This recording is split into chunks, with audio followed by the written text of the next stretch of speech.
इस कार्यक्रम के पुण्यार्चक हैं संस्कार सागर पंचपालियाती इंदौर।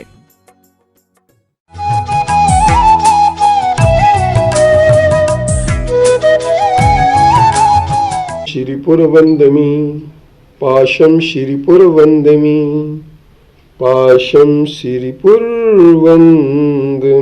पत्रं यत्र विहायसि प्रविपुले स्थातुं क्षणं न क्षमम् तत्रास्ते गुणरत्नरोहणगिरि यो देवदेवो महान् चित्रं नात्र करोति कस्य मनसा दृष्टा पुरे श्रीपुरे सश्रीपाशुजनेश्वरो विजयते दिग्भाषिषां शासनम् पत्रटिके न जहाँ अधर में गुणरत्नों का गिरिवर हो कितना विस्मय किसे नहीं हो चलो देख लो सिरपुर को देवों के भी देव पार्ष जिन अंतरिक्ष में शांत रहे युगों युगों तक दिगंबरों का जिन शासन जयवंत रहे।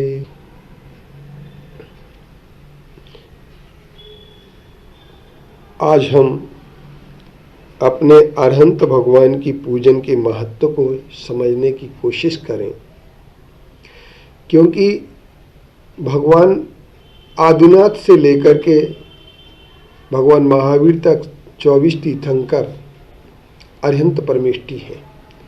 बाहुबली भगवान अरिहंत परमेष्ठी, भरत चक्रवर्ती अरिहंत परमेष्ठी हैं और अनेक प्रकार के भगवान की हम लोग पूजन करते हैं।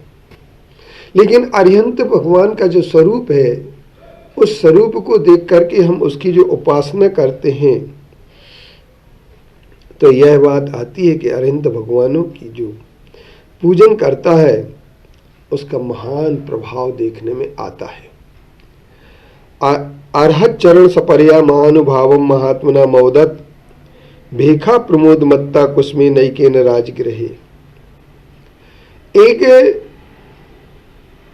पंडित भागचंद जी ने भी शायद आचार्य समंतभद्र देव की बात को उधार लेकर के लिखा, और उन्होंने यह लिखा है कि अगर भगवान की पूजन करने के लिए यदर्चा भावेनो प्रमुदित मना दर्दर्यः क्षणादासीत स्वर्गी गुणगण समृद्धाय सुख निधि लभन्ते सद्भक्ता शिव सुख समाजम किम तदा महावीर स्वामी नयन पथगामी भवति। एक मेंढक कमल की पंखुड़ी को दबा करके कुसमे नैके न राजगृह में जाकर के वह भगवान महावीर की अर्चना पूजन करने का भाव बना लेता है। उसका फल उसे यह मिला कि वह एक देव बन गया और तत्काल देव बन गया। और इसी तरीके से अगर अरिहंत देव की हम पूजन करते हैं, अरिहंत देव की उपासना करते हैं, तो जब मेंढक जैसे प्राणी को, जिसके पास कोई द्रव्य नहीं थी, जिसके पास कोई भी उसने अभिषेक नहीं किया, कुछ नहीं किया, सिर्फ उसने कमल की पंखुड़ी को मुंह में दबाया और चला। इस बात को लेकर के कुछ लोग श्रावक की तुलना मेंढक से कर देते हैं।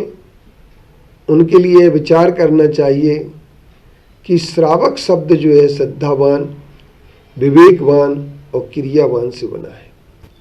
हमारी हर उपासना में करुणा होना चाहिए, हमारी हर उपासना में प्रेम का भाव होना चाहिए, हमारी हर उपासनाओं में अरिहंत के स्वरूप का चिंतन होना चाहिए।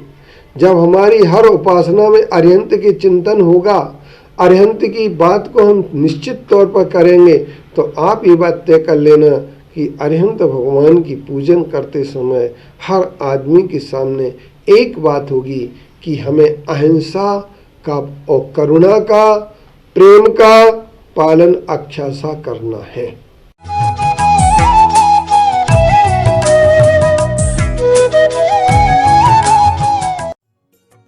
इस कार्यक्रम के पुण्यार्चक थे संस्कार सागर पंचपालियाती इंदौर।